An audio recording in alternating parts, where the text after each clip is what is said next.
You've said yes to things you didn't want to do. You've bought things you didn't need. You've been convinced by arguments you knew were weak. And you said yes anyway, and you couldn't fully explain why afterward. This isn't a character flaw, it's neuroscience.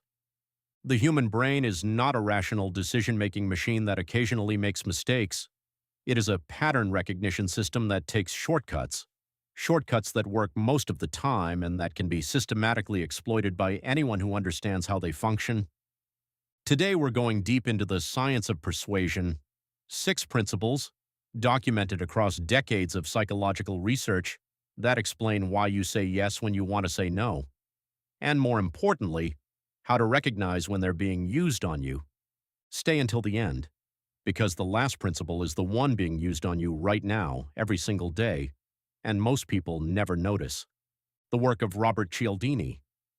In 1984, psychologist Robert Cialdini published a book called Influence: The Psychology of Persuasion. It became one of the most cited works in the history of social psychology and one of the most widely read books on earth among salespeople, marketers, negotiators, and anyone else whose job involves getting people to say yes. Cialdini spent years undercover, working in sales, in fundraising, in advertising, observing and documenting the techniques used by professional persuaders. What he found was that across all of these very different contexts, the same 6 psychological principles appeared again and again. He called them the weapons of influence, and once you know them, you will never unsee them. Principle 1. Reciprocity. The human sense of obligation is one of the most powerful forces in social psychology. When someone gives us something, a gift, a favor, a concession, we feel compelled to give something back. This impulse is deeply wired. Anthropologists have found versions of it in every human culture ever studied. It is in a very real sense the foundation of social cooperation, but it is also extraordinarily easy to exploit. The free sample at the supermarket is not generosity, it's a reciprocity trigger. The charity that sends you a small gift before asking for a donation knows that you will feel obligated to give more than you would have otherwise. The negotiator who makes a large initial demand and then concedes to a smaller one is using reciprocity. The concession feels like a gift, and you feel compelled to reciprocate with a yes. The trigger doesn't require a large gift.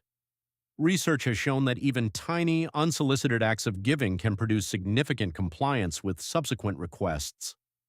The size of the obligation felt is not proportional to the size of the gift received. You feel it, you act on it, and most of the time, you never realize it happened. Principle 2. Commitment and consistency.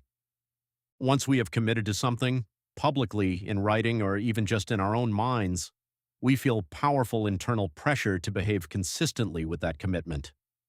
This is why salespeople ask for small, easy yeses before asking for the big one. Once you've agreed that yes, you do want a reliable car for your family, it becomes much harder to say no to the specific car they happen to be selling right now.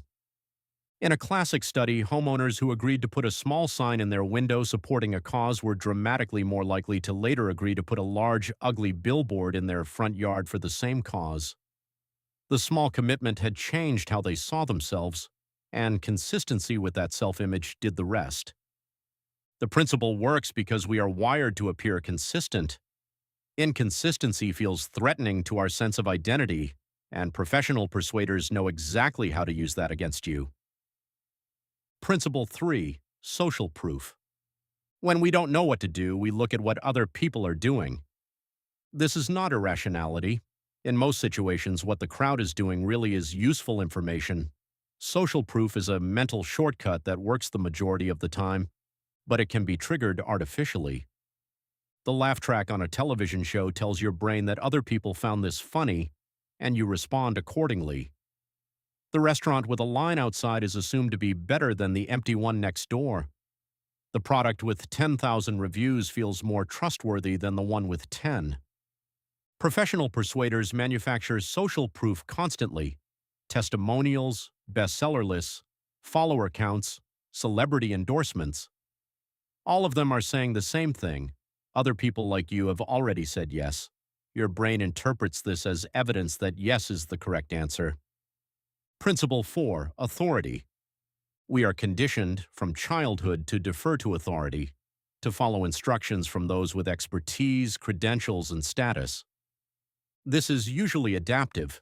Expertise is real. Following medical advice from a doctor is generally better than ignoring it. But the compliance response to authority doesn't require actual expertise. It requires the appearance of expertise. In a famous series of experiments, researchers were able to get nurses to administer dangerous levels of medications simply by having someone call on the phone and identify themselves as a doctor. The authority cue, the title, the confident manner, overrode their training. In Persuasion, authority is manufactured through titles, uniforms, confident language, and the strategic display of symbols of expertise. You don't need to be an expert, you need to seem like one. Principle 5. Liking. We say yes to people we like, we say no to people we don't. This seems obvious. But the research on liking reveals something less obvious. The factors that determine liking are surprisingly superficial and surprisingly easy to manufacture. We like people who are physically attractive. We like people who are similar to us. We like people who compliment us. We like people who are familiar. Simply seeing a face repeatedly makes us like it more, even without conscious recognition. None of these are reliable indicators of trustworthiness, but all of them reliably increase compliance. This is why salespeople are trained to find common ground early in a conversation, why political campaigns invest heavily in name recognition. The content of the message matters less than the channel it comes through. Principle 6. Scarcity. This is the one being used on you every single day. Things become more desirable when they are rare or about to become unavailable. This is so deeply embedded in human psychology that it operates even when we know it's being used on us. The limited time offer, the last seat on the flight, the sold-out sign. All of them trigger the same cognitive response: this is running out, and I will feel loss if I don't act now. Loss aversion, the psychological principle that losing something hurts roughly twice as much as gaining the equivalent thing feels good, is one of the most robust findings in behavioral economics. And scarcity is its direct trigger. The urgency you feel when something is about to run out is not rational evaluation of whether you actually want it. It is a fear response, and it is extraordinarily effective at producing compliance. Every countdown timer you've ever seen on a website, every only 3 left in stock, every offer expires tonight. All of it is the same trigger, pulled over and over because it works every time. How to protect yourself. Knowing these principles doesn't make you immune. The research is clear. Even when people are aware of influence techniques, they remain susceptible. The shortcuts these techniques exploit are too fast, too automatic to be fully overridden by conscious awareness. But awareness does help in one specific way. It creates a pause. When you feel sudden urgency around a decision, when you feel unexpectedly obligated, or when you notice that you're being unusually agreeable, those feelings are data. They are telling you that one or more of these principles may be in play. The most powerful thing you can do in that moment is slow down.